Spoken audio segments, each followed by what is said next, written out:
यादव के चिट्ठी को लेकर एक तरीके से कहा जाए सियासत गर्मा गई है और इससे पहले भी सीएम नीतीश कुमार ने प्रधानमंत्री को चिट्ठी लिखा था जातीय जनगणना को लेकर और उस समय भी सर्वदलीय प्रतिनिधि मंडल मुलाकात करने गया था और तेजस्वी यादव ने ये बात कही थी कि सीएम नीतीश कुमार जो है वो इसकी पहल करें और एक बार फिर से यहाँ सीएम को चिट्ठी लिखने की बात तेजस्वी यादव ने कही और हमारे ब्यूरो चीफ अशोक मिश्र इस वक्त जुड़ गए, हम सीधे उनके पास चले गए। जी अशोक, अगर देखा जाए तो तेजस्वी यादव ने चिट्ठी लिखी है और कहा है कि प्रतिनिधि मंडल मुलाकात करें प्रधानमंत्री से, नीतीश कुमार इसकी अगुवाई करें और इसको देखें, लेकिन सीएम अब से थोड़ी देर पहले मीडिया को संबोधित कर रहे थे तो उन्होंने कहा कि अगर चिट्ठी वो लिखते तो जरूर हम पढ़ेंगे। तो क्या माना जाए का सियासी सरगर्मी फिर से तेज हो गई है बिहार में?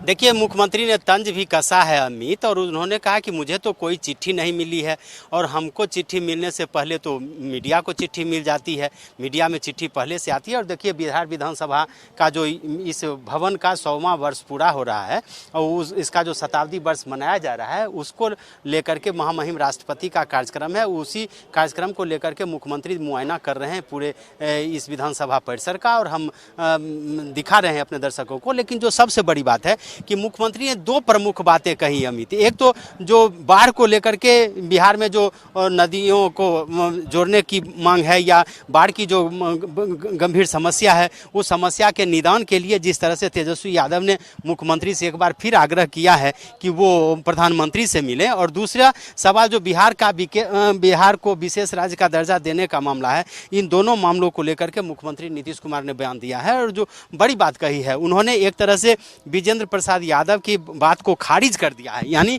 कि बिहार को विशेष राज्य का दर्जा दिए जाने की मांग पर अभी भी नीतीश कुमार कायम है। और उन्होंने कहा कि बिहार के विकास के लिए ये बहुत ज़रूरी है, इसलिए हमने ये मांग की है और इस पर अभी भी कायम है। ये मंत्री के बोलने का ऐसा स्टाइल है, इसलिए उन्होंने अपना बोला है और उन्होंने विशेष पैकेज की बात कही है। लेकिन बिहार के विकास के लिए विशेष राज्य का दर्जा दिया जाना काफ़ी आवश्यक है। और देखिए मुख्यमंत्री किस तरह से घूम रहे हैं, अधिकारियों को निर्देश दे रहे हैं। और दूसरी बात जो आपने कही है कि बिहार में बाढ़ की स्थिति को लेकर के, तो बिहार में बाढ़ की स्थिति को लेकर के भी मुख्यमंत्री ने साफ तौर पर कहा है कि 2007 से ही हम लोग बिहार में बाढ़ की जो व्यवस्था है, यानी कि बाढ़ की जो आपदा आती है उस आपदा से निपटने के लिए राज्य सरकार ने मुकम्मल तैयारी कर रखी है। और हम लोग बाढ़ से जितना भी नुकसान हुआ है उसके हर एक चीज़ का हम मुआयना करते हैं और बाढ़ पीड़ितों के बीच में उन्हें आवश्यक सामग्री पहुंचाई जाए उसकी व्यवस्था करते हैं।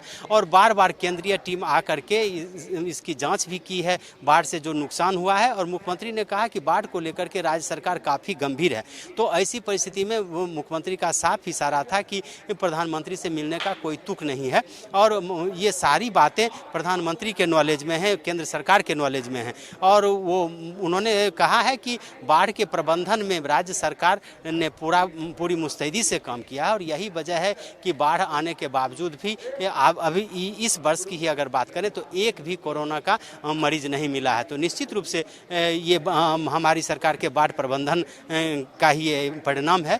और दूसरी बात जो मुख्यमंत्री ने कही है कि हम लोग बिल्कुल सतर्क हैं, हम हर समय हमारी कोशिश रहती है कि बाढ़ ग्रस्त इलाकों में जिन लोगों को परेशानी हुई है उनकी परेशानी का निराकरण हो।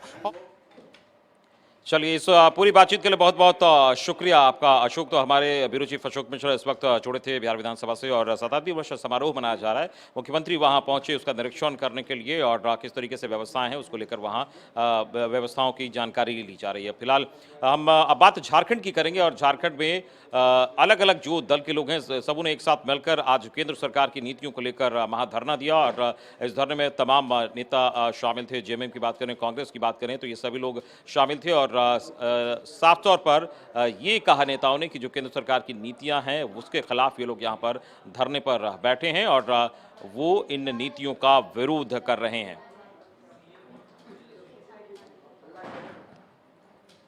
तो झारखंड में आपको बता दें कि जेएमएम कांग्रेस की जो नेता हैं वो आज धरने पर बैठे, लेकिन उससे पहले अगर हम बात करेंगे बिहार की जातीय जनगणना को लेकर, एक बार फिर से सियासी हलकों में सरगर्मी तेज हो गई है और सुशील मोदी ने इसको लेकर अपनी बात रखी और मंत्री रामसूरत राय ने भी अपनी बात रखी। सुशील मोदी ने जहां और केंद्र सरकार की असमर्थता जताई है, तो मंत्री रामसूरत राय ने यह कहा है कि ये मुख्यमंत्री और प्रधानमंत्री मिलकर इस पूरे मसले को सुलझा लेंगे, इस पर ज्यादा बयानबाजी की जरूरत नहीं है।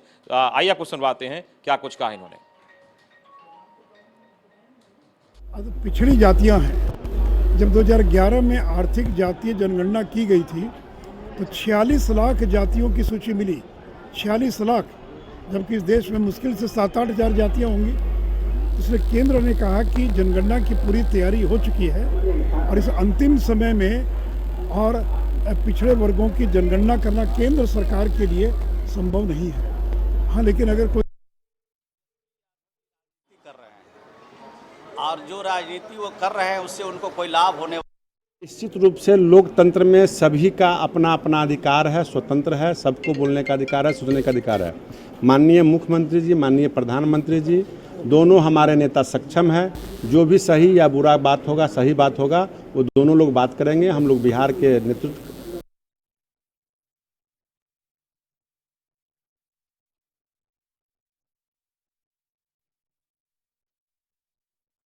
जनगणना को लेकर आपने सुना किस तरीके से नेताओं ने ये बयान दिया है और निश्चित तौर पर एक बार सियासत फिर से शुरू हो गई है। और इस वक्त हमारे साथ हमारे न्यूज कोऑर्डिनेटर दीपक प्रियदर्शी जी हैं, उनसे हम जानेंगे इसकी महत्ता को लेकर कि कैसे एक बार फिर से सियासत शुरू हो गई है। जो दीपक, अगर हम बात करें तो एक बार फिर से सुशील मोदी ने केंद्र सरकार की असमर्थता जता दी है। मंत्री रामसूरत राय ने ये कहा है कि ये मुख्यमंत्री और प्रधानमंत्री मिलकर सुलझा लेंगे, इस पर ज्यादा बयानबाजी की जरूरत नहीं है। तो क्या एक बार फिर से सियासी हलकों में चर्चा शुरू हो गई? देखिए, जातीय जनगणना पे जैसे सुशील मोदी ने कहा कि कुछ टेक्निकल प्रॉब्लम है और उन तमाम चीज़ों को लेकर सुप्रीम कोर्ट में केंद्र सरकार ने हलफनामा दे दिया है और उसमें असमर्थता जताई है।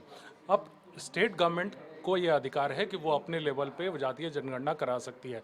अभी मुख्यमंत्री ने भी जिस तरह से अभी चल रहा था, सीएम ने भी कहा कि इस पर हम लोग अभी सारे दलों के साथ बैठकर बातचीत करेंगे, स्टेट लेवल पे क्या जनगणना कराई जा सकती है कि नहीं। सुशील मोदी का यह तर्क था कि 1931 में जब जातीय जनगणना हुई थी तो 4147 ही जातियाँ थी और आज 4 लाख से ऊपर है। तो तमाम ऐसी चीज़ें हैं, टेक्निकल हैं, पूरा 4 साल का प्रोसेस है और उसमें अब इलेक्ट्रॉनिक टैब है, तो इसमें तमाम चीज़ें जो है वो संभव नहीं है। लेकिन अब सीएम ने कहा है कि राज्य सरकार जो है वो सारे दलों के साथ अब बैठेंगे और इस पर एक बीच का रास्ता निकालेंगे कि क्या इसमें आगे किया जा सकता है। तो अब देखना होगा। ऑब्वियस है कि इसमें आने वाले दिनों में इस पे पॉलिटिक्स और राजनीति अभी चलती रहेगी। एक बार फिर से राजनीति शुरू हो गई। तो जातीय जनगणना पर जो ये ताज़ा बयान आया है उसके बाद अगर हम कहें तो एक बार फिर से राजनीति शुरू हो गई है। और जिस तरीके से सुशील मोदी ने ये कहा है कि केंद्र सरकार इसको उसकी असमर्थता जताई है और वहीं मंत्री रामसूरत राय ने ये कहा कि मुख्यमंत्री और प्रधानमंत्री इसको सुलझा लेंगे, तो निश्चित तौर पर बयानबाजी से दूर रहने की बात कही है। लेकिन आने वाले समय में इसको लेकर चर्चाएं और बयानबाजी का दौर एक बार फिर से शुरू होगा। तो फिलहाल न्यूज़ रूम लाइव में आज बस इतना ही। पूरी टीम के साथ मुझे दीजिए इजाजत। नमस्कार।